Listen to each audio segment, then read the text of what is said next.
like to call the Rutherford County School System work session for June the 4th, and stop and think, to order. June the 6th. No, that's Thursday. That's Thursday. Oh. Ooh, it's going to be a good one. I will be leading in the Pledge to Allegiance.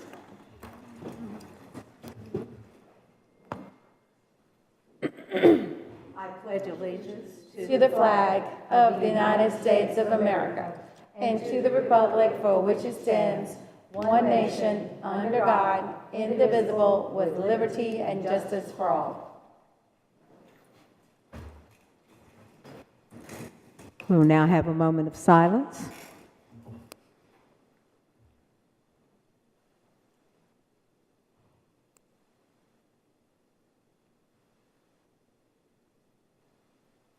Thank you.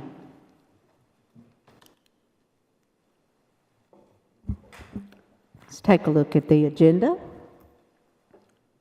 Do I have any questions, comments? Everyone feel okay with that? That's good. Let's take a look at the consent agenda. I'll give you a moment to flip through. Madam Chairwoman, Yes, sir. I got an email from Dr. Ferguson at Smyrna Middle School today that is requesting a recommendation for nepotism for a twin brother. And so that is Ronald Whitmore, so I'd like to add that on Thursday. And I'll get with Okay. Ms. Williams as well. There's no supervisory position whatsoever. What is the name again that you're... Ronald Whitmore, Whitmore, and he is a math teacher, so I definitely want to make sure we... I'm Yes. sorry, did you say Smyrna Middle? Smyrna Middle, yes ma'am. We'll just add that to the agenda on Thursday. Anyone else? Questions or comments for the consent agenda?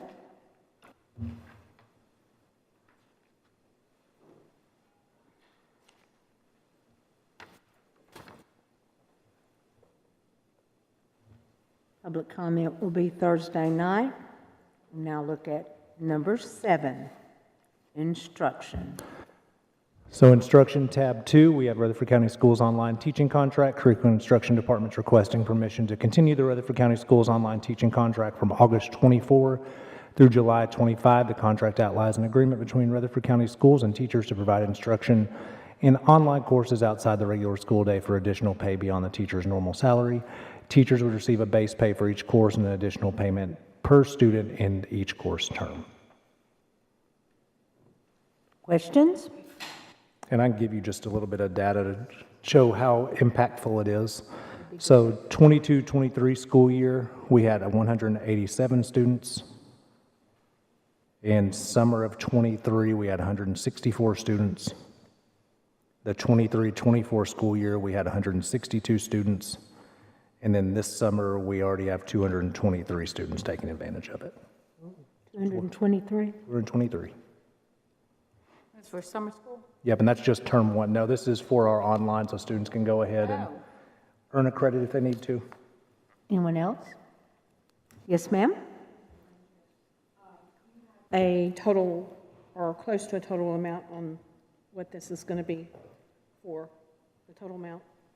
Yeah, let me pull it. Can you go to tab 2 and see?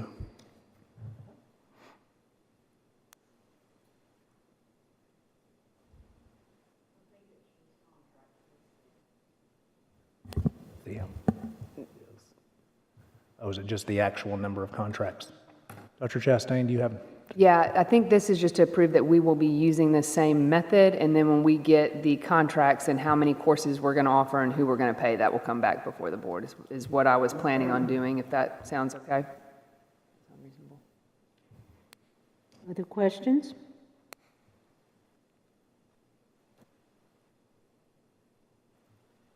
Number 2.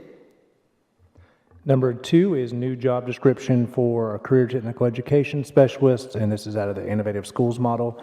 Curriculum Instructions requesting the approval of a CTE specialist position to be funded through the Innovative Schools model ISM grant.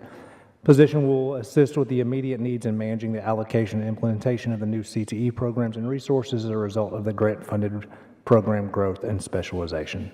Dr. Chastain, when does that money have to be spent by? Is it 26 or 25? June of 2026. Questions? Madam Chair, Yes, ma'am. are we anticipating renewing this position out of the same grant as it moves forward? So the way that that grant works is it would have to be decreased each year. So you would see part of that coming out of GP for the following years. And that would be resubmitted to the board. So ultimately, if we were to keep this position past June of 2026, it would be a GP-funded position. This this current year is an ISM-funded position, similar to how we funded some teacher positions last year for program growth. And then if anything changes to where it would be GP, that would be a new position. Okay, so the 27-28 school year, Correct. if we retained this, it would then be going into the regular It would, budget? yes, almost like we absorbed ESSER positions, that would then be a discussion of do we roll that over to GP-funded position? Thank you. Anyone else? Number 8, transportation. Transportation, this is the board activity bus GPS and camera system installation request. So install cameras, GPS on all 70 school activity buses at a cost of $23,262.22 for installation and hardware. Recurring licensing costs of $12,722, and I think that's supposed to be 22 cents. Beginning the second year, we currently don't have this budgeted in the 24-25 school year or the 23-24 school year. But as you all know, Samsara GPS is compatible with our current Edulog routing system. As part of this, it's also purchased and installed the gatekeeper systems for all 70 activity buses, and this is the camera system, and that has a much higher substantial cost that is like utilizing our contractor buses at $208,440.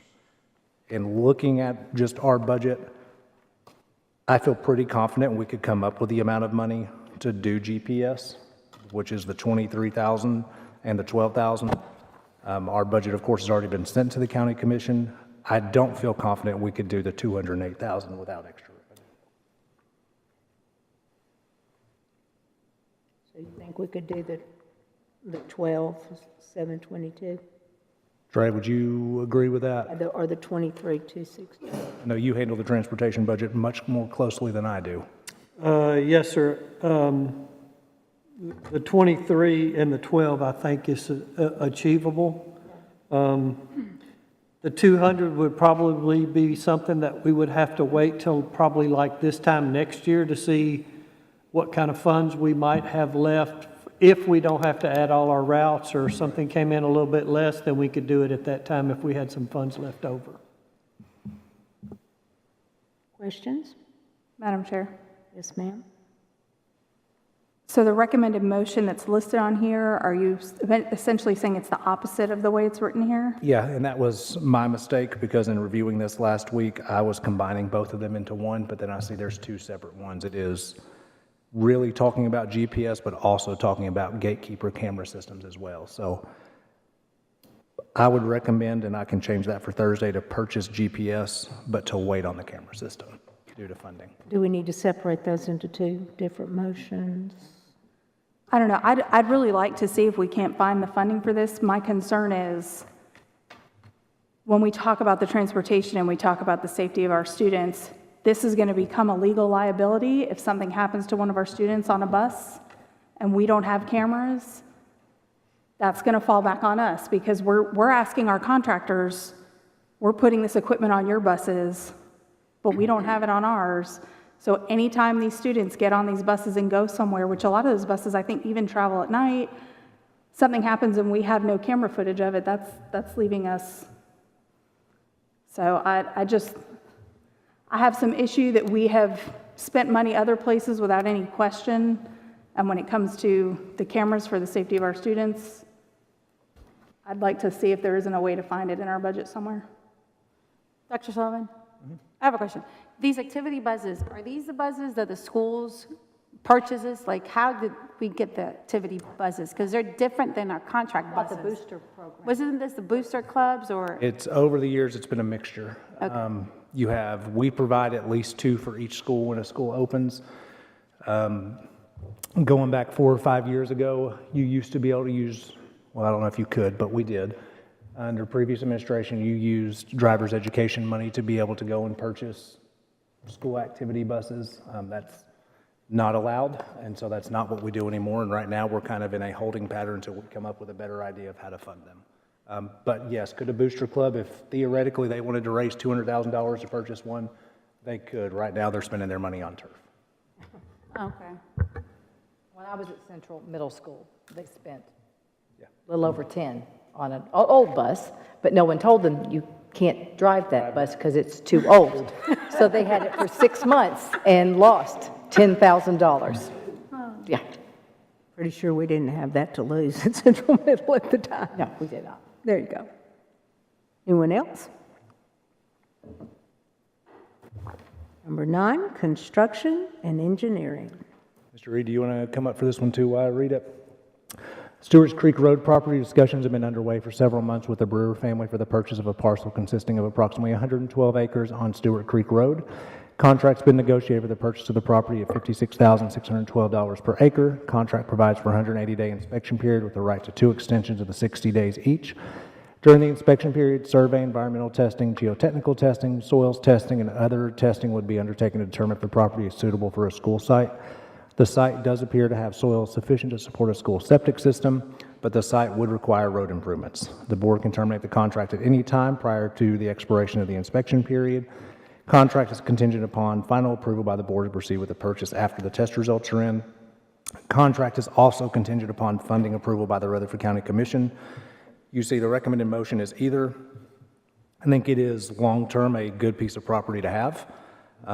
Short-term, I think our biggest need is on the north end so that we can build a school, and I don't know that this piece of property does enough. Honestly, it doesn't do enough to get us to what we need on the north end. My other concern, I know that the county commission, ultimately it's our school board's job to ask for what we need and it's their position to fund it, but I do know in conversations about our budget process this year, they have looked at making sure there's enough funding in for the bond market available for Laverne High School's addition, and then possibly to start on the middle school on the Beatty property. It's up to them to decide what they want to do with bond issuance and those type of things, but I don't know how we would afford this right now. Looking at if we were to purchase it ourselves, our fund balance will decrease to around 70 to 75 million, depending on how this year goes as we finish the year, and we would take some of that away to purchase this if there was no bond issuance available. And then we're getting closer to that 10 to 11% of our fund balance, which is probably too low for us. Mr. Reed? Obviously, we've been looking for property that may be suitable for prospective schools on the northern end of the county for some time. And the school system's kind of narrowed the properties down to, we have the one on Lee Road and this one as well as a prospect. I think everyone probably agrees the Lee Road property is probably a more immediate need for the school system.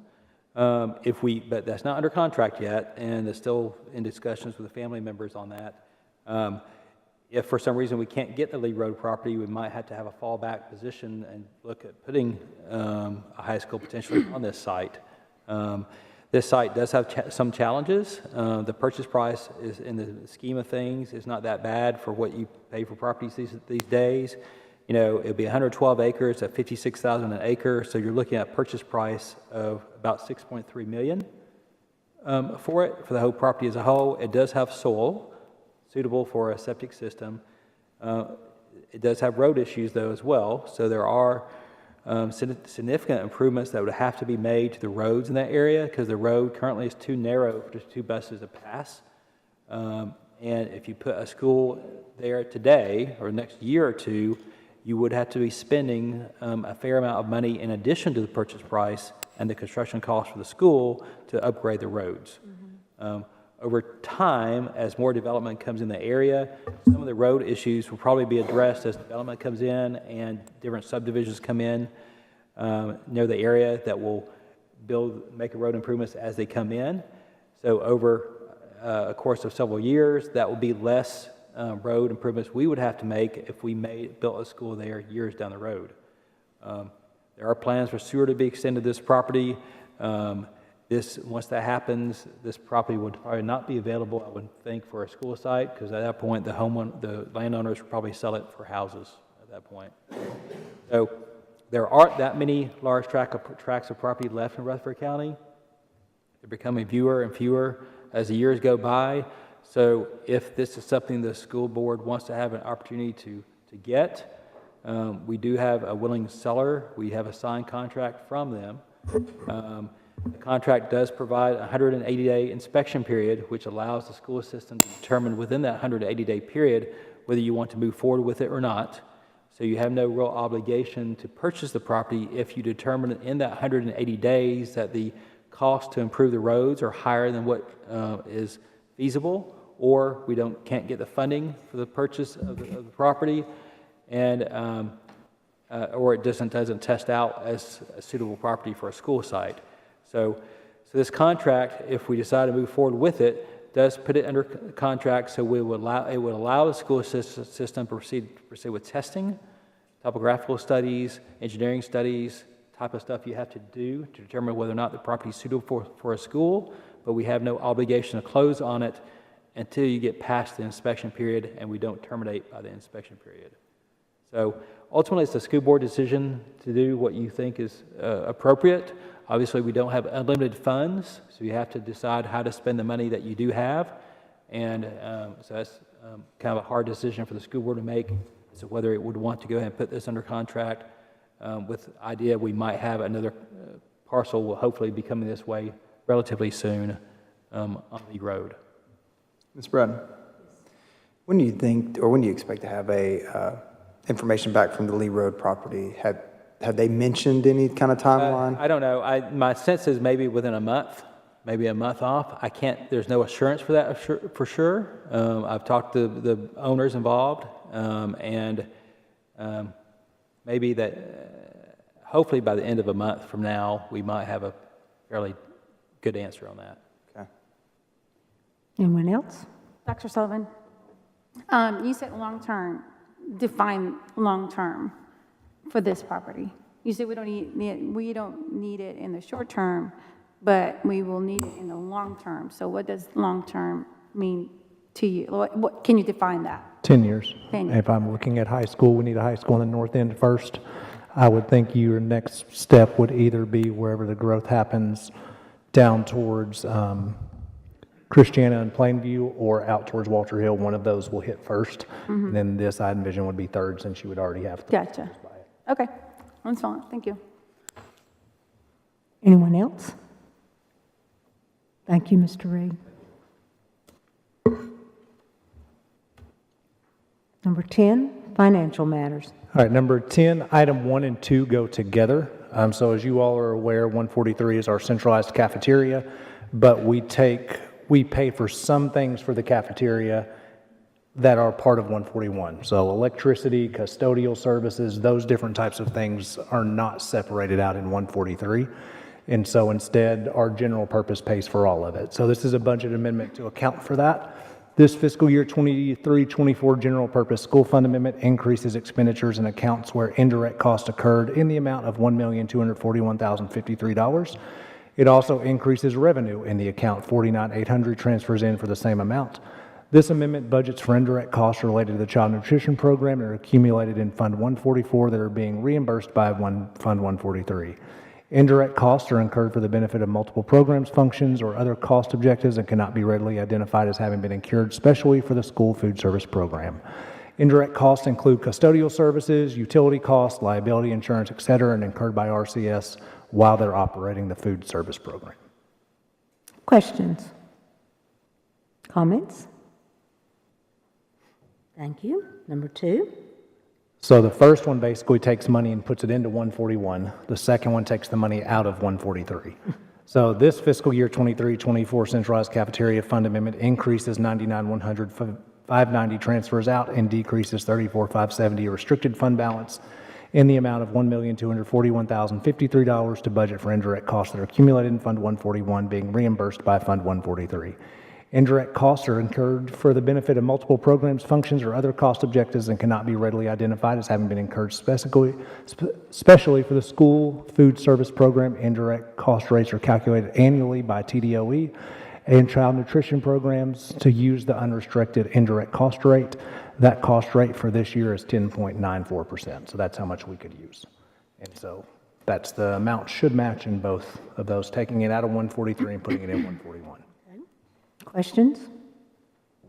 Comments? Ms. Bratton? Yes, sir. 143 is the one we're trying to spin down. Correct. Thank you. That's a good question, because I, like you, I forget which one we're trying to spin down, so it's There's one. only so many things we can use it for. Yeah. Exactly. Yeah. Anyone else? Thank you. Insurance? Okay. Director's update. So just a couple quick things. Really, I'll handle most of it on Thursday, and then I'll read this today and Thursday. Our schedule is a little bit different based on the county commission schedule. So we have our board work session Thursday, June 13th. It normally would be on June 18th and June 20th. Our work sessions on June 13th and the board meetings on the 17th. That is due to the way the county commission schedule falls this month. They have health and ed and budget on June 18th, and we have to have our end of the year cleanup amendments done before they have their health and ed meeting. So it's a little bit strange schedule. I'll read the other one. Tuesday, July 6th. Oh yeah, and then the next one is Tuesday, July 16th and July 17th. So after that. And that's the same week that you go to TSBA. And we have a policy committee meeting on the 13th. So that whole week, you will be very, very busy. Nothing, right, Ms. Rosales? No. All right. General discussion. On Thursday night, June 6th, our board will be evaluated by two Murfreesboro City School ladies, people that some of you probably know. Karen Dodd, who happens to also be one of our teachers. We had to see if it was a conflict of interest. Actually, we had to ask TSBA if it was a conflict of interest for her, but they said that was just fine. And Barbara Long, who used to be employed by us. So they will be here on Thursday night. Make sure that we welcome them and let them know how happy we are that they're here. All right. Anything else? I have just one brief moment. Yes, ma'am. Some of those people know I have a camp for high school age special ed students from structured setting. And I have some applications and some openings. I've got sitting on around about 18, and I can take as many as 30. So if anybody would like to get in touch with me, just give me a call. My number's on the website, and I can get you an application and see. It's July 8th through the 12th at Siegel High School this year. Tell them about your theme. Oh, the theme is the Olympics, and we have Olympic-themed activities. Ms. Bratton? Yes, ma'am. I just wanted to give a shout out to Dr. Martin for stepping in a situation that no one could have ever predicted or thought of. And that want to say thank you for your leadership, your commitment, and your hard work during these times. And I also want to say, Dr. Sullivan, I'm glad that you're back. It's, I know circumstances are different, but I just want to say that I want to thank you for bringing to us a proposal a year ago about staffing, and one of the proposals included the position for Dr. Martin, and I'm grateful that we did that a year ago because we already had in place how the operations could continue moving forward. So thank you so very much for doing that a year ago and bringing the positions for us to vote on. Thank you, Francis. Anyone else? You certainly may. So I just want to tell everyone, thank you. Obviously, you all know why, and that's about all I can say right now without losing it, but I'll be able to talk more at a later date, but glad to be back. Thank you. Anyone else have something for general discussion? Oh, come on, y'all. Is this a record? Move to adjourn. Thank you. Claire? Second. We are adjourned. We have an executive